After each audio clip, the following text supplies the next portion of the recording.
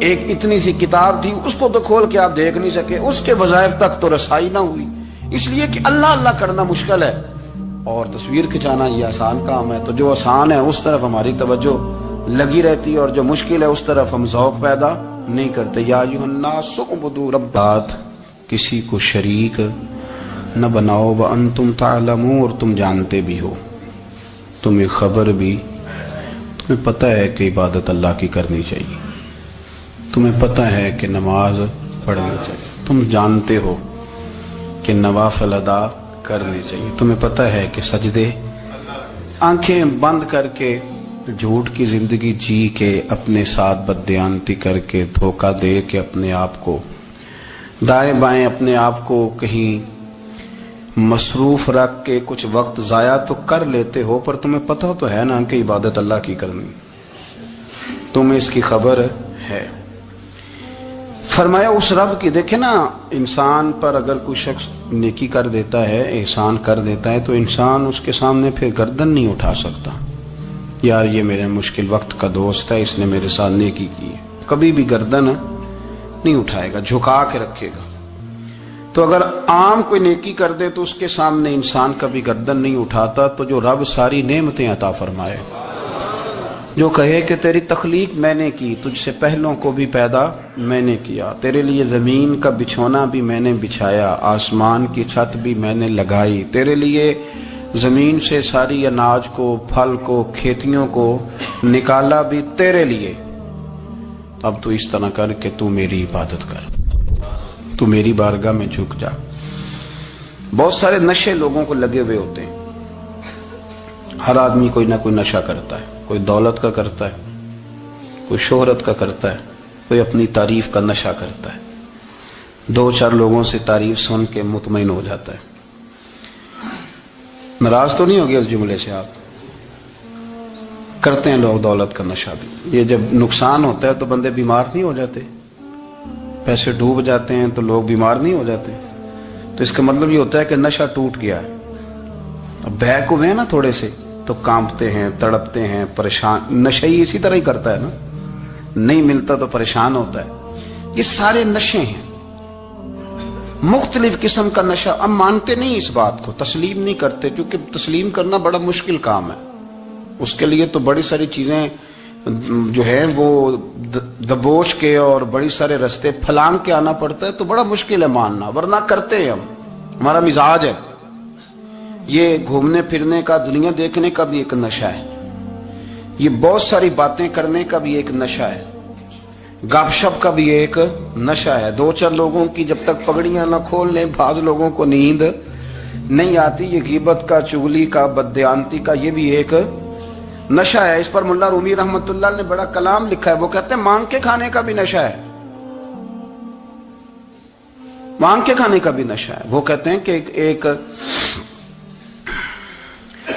بھیک مانگنے والی خاتون تھی, تو بادشاہ کے پاس بھیک مانگنے آئی, تو بادشاہ کو پسند آ گئی, اس نے شادی کر لی. اب اس کو عادت تھی بھیک مانگ کے کھانے کی, تو وہ کنیزوں سے کہا کرتی تھی کہ فٹافٹ نہ روٹی لے کے آیا کرو, میں 2-3 دفعہ مانگوں تو پھر لایا کرو, کیونکہ ایک نشہ ہے نا, تو میں مانگوں 2-4 دفعہ تو پھر. تو انسان بہت سارے نشے کرتا ہے, یہ مانتا نہیں. یہ موبائل, یہ فیس بک, یہ سارے نشے ہی ہیں. اپنی فوٹو لگا لینا, سارا دن اسی کو دیکھتے رہنا. اور بڑے بڑے سیانے بندے جو وزادار ہیں, بڑے وزادار لوگ ہیں, لیکن وہ بھی سنجیدگی کے قائل نہیں, اس طرح کے نشوں کا شکار ہیں. یہ سارے نشے ہیں جو ہم نے پال لیے. ہمارے صوفیاء, ہمارے بزرگ فرماتے ہیں کہ تم اس طرح کرو, اگر سارے نشوں سے بچنا چاہتے ہو تو سجدے کا نشہ شروع کرو, سجدے کا نشہ شروع کرو. یہ نا اقبال کہتے ہیں, عطار ہو, رومی ہو, رازی, آپ بات کو سمجھیں, عطار ہو, رومی ہو, رازی ہو, غزالی ہو, کچھ ہاتھ نہیں آتا بے آہ سحر گاہی.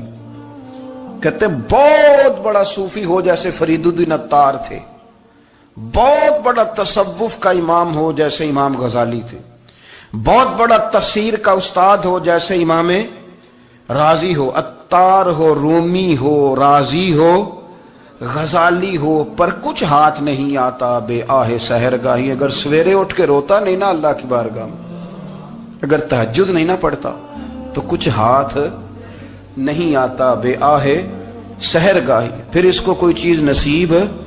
میری بات کی سمجھ آ رہی ہے آپ حضرات؟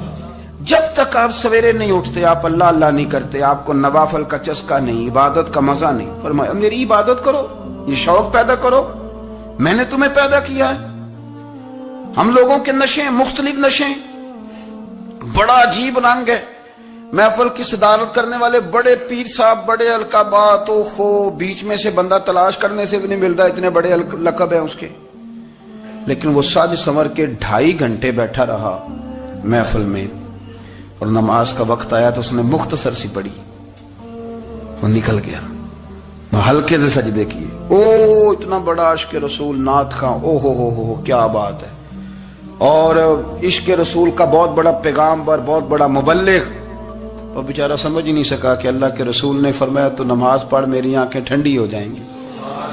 تو یہ نشے کے عادی تو ہیں پر حقیقت کے قائل نہیں ہیں. یہ بس ٹھیک ہے, خوابوں کی دنیا میں لوگ زندہ ہیں, پر جن کو یہ جو نشہ تھا نا عبادت کا, یہ میرے رسول پاک کی چاہت ہے, یہ میرے نبی کریم علیہ السلام کی. آپ دیکھیں نا حضور مہینوں جا کے غار حرا میں بیٹھتے, کیا وہاں تبلیغ کرتے تھے, کوئی کتاب لکھتے تھے؟ رسول کریم علیہ السلام مہینہ رہتے غار حرا میں, کوئی نہ مجھے دیکھے, کوئی نہ مجھے ملے. حضور یہاں کیا ہے؟ فرمایا میں اپنے رب کی عبادت کروں گا. نبی کریم علیہ السلام نے سجدوں کے ساتھ پتھروں اور پہاڑوں کو آباد کر دیا, سجدوں کے ساتھ. آپ کا سجدہ آپ کو بہت ساری چیزوں سے چھڑا لیتا ہے, یہ بہت ساری جگہوں سے جھکنے سے بچا لیتا ہے. صوفیاء اولیاء یہ کیا کرتے تھے؟ یہ سجدے کا ذوق ہی تو پیدا کرتے تھے. سجدے کا ذوق. شاہ عبدالعزیز دباغ رحمت اللہ تعالی علیہ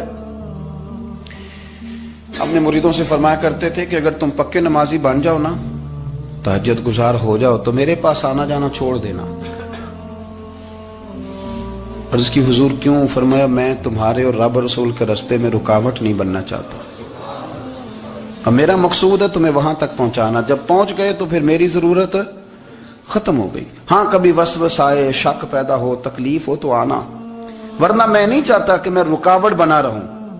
تم اللہ اللہ کرو, اس مالک کو راضی کرو. میرے رسول پاک علیہ وسلم نے فرمایا بندہ اللہ کے سب سے قریب اس وقت ہوتا ہے جب وہ سجدے کی حالت میں ہوتا ہے. کس کے قریب ہوتا ہے؟ اللہ کے سب سے قریب ہوتا ہے. وہ بڑا نیڑے ہے رب کے, بڑا قریب ہے, اس لیے کہ وہ حالت سجدہ میں. وہ جب سجدے کرتا ہے نا اس کی بارگاہ میں, جب جھک جاتا ہے. آپ ذرا سجدے کی کیفیت دیکھیں نا, زبان بھی یہاں ہے, آنکھ بھی یہاں ہے, کان بھی, عقل بھی ساری, اس نے سارا کچھ رکھ دیا سجدے میں.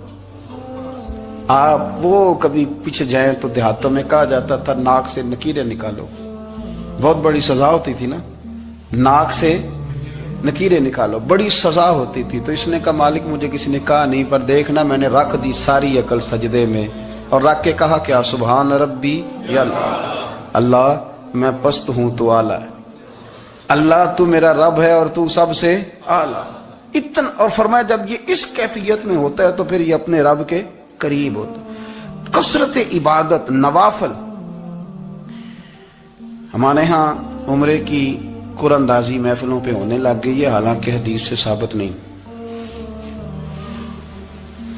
میں دوستوں سے کہتا ہوں جائز ہے, کرنی چاہیے, عمرے کی قرآن اندازی جائز ہے, پر کسی حدیث میں نہیں آئی کہ قرآن اندازی کرو عمرہ کرو. حدیث میں قرآن اندازی یہ آئی ہے کہ نبی پاک علیہ السلام نے فرمایا تمہیں پتہ چل جائے نا پہلی صف کا ثواب کتنا ہے, تم قرآن اندازی کرو. عمرے کی قرآن اندازی کا تو پوسٹر چھپتا ہے, تو یہ والی قرآن اندازی کب ہونی ہے؟ ہونی چاہیے کہ نہیں؟ حضور نے فرمایا تمہیں پتہ چلے کہ اس کا ثواب کتنا, تو تم قرآن اندازی کرو, تم قرآن ڈالو. جب آپ نماز پڑھ رہے ہوتے ہیں, جب آپ کا مصلی آباد ہوتا ہے, صلاح الدین ایوبی ایک بزرگ سے ملاقات ہو گئی, بیت المقدس پر قبضہ تھا عیسائیوں کا, تو صلاح الدین بڑے پریشان تھے. وہ بابا جی کہنے لگے پتر کیا ہوا؟ کہنے لگے حضور پتہ چلا ہے دشمن کے 2 بحری بیڑے اسلحہ لے کے آ رہے ہیں. مسلمان پہلے ہی کمزور ہیں اور اب اگر 2 بحری بیڑے اور آ گئے تو حضور مسئلہ بن جائے گا. تو میں پریشان ہوں کہ کس طرح یہ کم مسئلے والی ہماری فوج ہے کیسے مقابلہ کرے گی. تو بابا جی کہنے لگے پتر اس طرح کرنا آج رات تو بھی دعا کرنا اور میں بھی کروں گا. تو بھی دعا کرنا. آپ ناراض نہ ہونا, ہم تو پیروں والے ہیں, ہم تو پیروں کے نوکر غلام ہیں, ہمارا تو گزارا ہی نہیں, ہمیں تو ملتا ہے سارا کچھ وہاں سے. پر میرا سوال یہ ہے کہ تعویذ لینے جاتے ہو نفل کیوں نہیں پڑھتے؟ رات اللہ اللہ کیوں نہیں کرتے؟ یہ بھی تو ہمارے بزرگوں کا ہی طریقہ ہے, انہوں نے تو ہمیں سکھایا ہے. صلاح الدین ایوبی سے بزرگوں نے کہا کہ رات آج نا اللہ اللہ کرنا تو میں تیرے لیے دعا کروں گا, تو بھی دعا کرنا. تو بندہ جب دکھی ہوتا ہے تو سجدہ کرتا ہے تو پھر ہی تو مصلی بھیگ جاتا ہے, پھر ہی تو مزہ آتا ہے. سکھی بندہ تو کعبے جا کے نہیں روتا. دکھی تھے, تکلیف تھی, تو سر رکھا سجدے میں تو تڑپ گئے. اور وہ بابا جی کہتے ہیں میں مسجد آیا تو صلاح الدین چیخے مار کے رو رہا تھا اور کہہ رہا تھا مالک میں کوئی اپنی شان کے لیے تو نہیں نہ لڑ رہا, اللہ کو میں کوئی قبضوں کے لیے تو نہیں لڑ رہا, مالک تیرے لیے لڑ رہا ہوں, مجھے بے آبرو نہ کرنا, میری مدد فرمانا. کہتے ہیں میں آیا تھا کہ مسجد میں دعا کروں گا, پر صلاح الدین ایوبی کو روتے دیکھا تو میں لوٹ گیا. تو سویرے صلاح الدین ملے تو بڑے خوش تھے. میں نے کہا پتر کیا ہوا؟ کہنے لگے حضور وہ بحری بیڑے 2 آ رہے تھے نا اسلحہ لے کے, دونوں ڈوب گئے پانی میں ڈوب گئے. تو بابا جی کہنے لگے صلاح الدین وہ پانی میں نہیں ڈوبے, وہ تیرے آنسوؤں میں ڈوب گئے, وہ غرق ہو گئے. وہ جو تو نے مصلی بات کیا تو وہ تیرے آنسوؤں میں ڈوب گئے, وہ غرق ہو گئے, وہ تباہ اتنے قیمتی تھے تیرے آنسو کے بہا لے گئے دشمن کے بحری بیڑوں کو. میرے بھائی ٹھیک ہو گیا جی, میرے عزیز سمجھ لیں اس بات کو ہمیشہ کے لیے اور اس پر غور کر لیں اچھے طریقے سے کہ میرے رسول کریم سید عالم صلی اللہ علیہ وسلم نے نا ہماری توجہ دلائی, حضور نے ہمیں بتلایا, ہمارا ذوق بڑھایا عبادت کی طرف. ایک صحابی تھے حضرت ابو فاطمہ رضی اللہ تعالیٰ عنہ, یہ ترمذی شریف کی حدیث ہے. نبی پاک علیہ السلام نے فرمایا ابو فاطمہ قیامت کے دن مجھ سے جلدی ملنا چاہتے ہو کہ دیر کے ساتھ؟ تو کہنے لگے حضور کون ہوگا جو دیر سے ملنا چاہے گا, ہم نے تو جان دے دی وعدہ دیدار پر. اعلیٰ حضرت فرماتے ہیں جان دے دی وعدہ اور نقد اپنا دام ہو ہی جائے گا. مجھے لگتا ہے کہ یہ سودا نقد و نقد ہو جانا ہے, چونکہ ہم نے جان دے دی وعدہ دیدار پر. آپ نے وعدہ کیا تھا کہ مریں گے تو پھر زیارت ہوگی, تو مر گئے ہم زیارت کی خاطر. جان دے دی وعدہ دیدار پر تو نقد اپنا دام ہو ہی جائے گا. اے رضا ہر کام کا ایک وقت ہے, دل کو بھی آرام ہو ہی جائے گا. تو حضرت ابو فاطمہ رضی اللہ تعالیٰ عنہ سے نبی پاک صلی اللہ علیہ وسلم نے فرمایا جلدی ملنا چاہتے ہو کہ دیر سے؟ عرض کی حضور فٹافٹ ملنا ہے, میں نے قیامت کے دن آپ سے جلدی ملنا ہے. تو نبی پاک علیہ السلام نے فرمایا پھر اس طرح کرنا, دنیا میں رہ کے سجدے زیادہ کرنا, پھر سجدے زیادہ کرنا, قیامت میں ملاقات جلدی ہو جائے گی, قرب ملے گا تمہیں. اپنے بچوں کے اندر دیکھیں نا ہم شوق پیدا کرتے ہیں, ہمیں صحیح لفظ نہیں بولنے آتے پر ہم بچوں میں شوق پیدا کرتے ہیں کہ پتر ڈاکٹر بن جائے گا تو بڑا نفع کرے گا, تو لوگوں کی خدمت کرے گا, ملک و ملت کی خدمت کرے گا, تیرے ابا کا نام روشن ہوگا, تیرے دادا کی تعریفیں ہوں گی. ہم یہ ذوق پیدا کرتے ہیں. ہم اپنے نوجوانوں کے اندر یہ فکر پیدا کرتے ہیں, انہیں ہم سمجھاتے ہیں کہ میاں جب تم پڑھو گے محنت کرو گے تو فلاں آدمی کی طرح تمہارا نام ہوگا. یہ جتنا ذوق ہم بچوں کے اندر ان چیزوں کا پیدا کرتے, ہمیں حکم ہے کسی طرح ہم ذوق پیدا کریں کہ پتر نماز پڑھے گا تو اللہ راضی ہو جائے گا, تو سجدہ کرے گا. دیکھیں نا میرے رسول کریم علیہ السلام نے فرمایا 7 سال کے بچے کو مسجد لے کے جاؤ, یعنی اسے شوق دلاؤ, اس کے اندر یہ خاصیت پیدا کرو کہ اس کا دل کرے مسجد میں جانے کا, اس کے اندر یہ خصوصیات لاؤ کہ وہ ہمارے ہاں نا ہر چیز کو پرموٹ کیا جا رہا ہے, ہر چیز کو یعنی سر سنگیت سکھانے کے لیے اکیڈمیاں بن گئی ہیں, ہر شے پرموٹ ہو رہی ہے. عبادت کا جذبہ کم ہوتا جا رہا ہے, اللہ اللہ کا ذوق ہمارے اندر نہیں رہا. اور اتنا مشکل ہم نے اپنے لیے بنا لیا ہے کہ وہ بندہ جو بڑی زبردست مذہبی گفتگو کر رہا تھا اور تگڑی بات کر رہا تھا, کیا بات ہے, لیکن نماز کے بارے میں کمزوری دکھا جاتا ہے، نوافل کے بارے میں وہ چپکے سے نکل جاتا ہے۔ امام احمد بن حنبل رحمۃ اللہ تعالی علیہ، مسند امام احمد بن حنبل 14 جلدوں میں ہے مارکیٹ میں، اور مجھے تو خیر پسند ہی بڑی ہے، میں نے تو کئی دفعہ پڑھی ہے۔ اور کیا بات ہے امام احمد بن حنبل کی، کیسے تگڑے قسم کے محدث تھے، اور اللہ نے کتنا انہیں اعزاز عطا فرمایا ہوا تھا۔ یہ کوڑے بھی کھاتے تھے دین کی خاطر، سارا کرتا لہو سے بھر بھی جایا کرتا تھا، بڑا اعزاز والا شخص تھے، بڑے اعزاز والے۔ حدیثیں جمع کرنا، حدیثیں لکھنا، حدیث پڑھانا، سارا دن رہتے تھے۔ کہہ سکتے تھے کہ میں کر تو رہا ہوں کام، اور حدیث بھی موجود ہے کہ عالم عابد سے افضل ہوتا ہے، پر اس کے باوجود امام احمد بن حنبل رحمۃ اللہ علیہ 300 نفل فرض نمازوں کے علاوہ پڑھا کرتے تھے، 300 نوافل روز پڑھا کرتے تھے۔ ان کے بیٹے نے کہا ابا جی مکان خریدنا ہے تو وہ جگہ کہاں کر کے لوں، بہت ساری آبادیاں، تو فرمایا پتر وہاں لینا جہاں مسجد قریب ہو۔ میرے رسول کریم سید عالم صلی اللہ علیہ وسلم اتنا پسند کرتے مسجد کو، اتنا پسند کرتے نماز کو، کہ رسول کریم صلی اللہ علیہ وسلم تہجد کی نماز بھی پڑھتے، پھر حضور فجر کی نماز بھی پڑھتے، نبی پاک وتر کو الگ کر کے پڑھتے، عشاء کے ساتھ نہیں پڑھتے۔ یہ تو ہم اس لیے اجازت دی ہمارے بزرگوں نے کہ بعد میں اٹھے گا کون علیحدہ وتر پڑھنے کے لیے، عشاء کے ساتھ پڑھ لے۔ وتر پڑھتے، تہجد پڑھتے، فجر پڑھتے، اشراق پڑھتے، چاشت پڑھتے، پھر مغرب کی نماز کے بعد 6 رکعت اوابین پڑھتے، پھر رات کو صلاۃ اللیل پڑھتے۔ سیدہ عائشہ صدیقہ کہتی ہیں زمان